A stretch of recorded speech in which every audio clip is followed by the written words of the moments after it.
Butun dunyo ahliga 1-2 daqiqagina gapirish imkoni bo'lganda aytadigan gapim quyidagicha. 1 yilda ko'p narsa o'zgarishi mumkin. Xohlasangiz ham, xohlamasangiz ham 1 yildan so'ng hayotingiz hozirgidek bo'lmaydi. Buni hech qanaqasiga o'zgartira olmaysiz. Ammo hayotingiz qanday o'zgarishi o'zingizga bog'liq.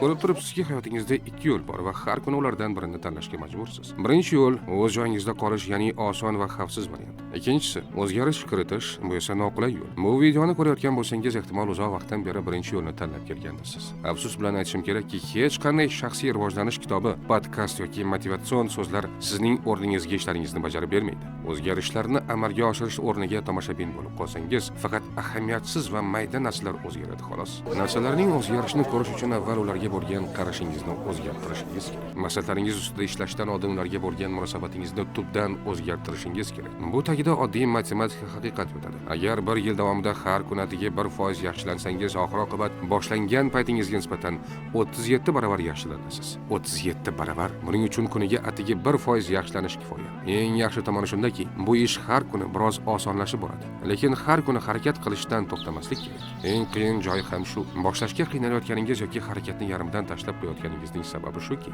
siz o'tmoqchi bo'lgan devor ko'zingizga juda baland ko'rinadi. Siz kunlik 1% o'sishga emas, balki bir yo'la 100% o'zgarishga e'tibor qaratasiz. Birinchi qadamni qo'yish muhim bo'lsa-da, har kuni kichik qadamlar qo'yishda davom etish undan-da muhimroq. Chunki to'xtovsiz harakat qilsangiz, harakat oxiri muvaffaqiyatsizlik bilan tugamaydi. Xo'sh, bugundanoq orzungiz ustida ishlay boshlasangiz-chi, birinchi qadamni qo'ysangiz-chi, o'z ustingizda ishlashda davom etsangizchi, bugun biroz vaqt ajratib mana shular haqida o'ylab ko'ring. Atrofingizdagi hamma elektron qurilmalarni 5 daqiqaga o'chirib, shunchaki bu haqida tasavvur qiling. So'ngra boshlang va ortga qarang.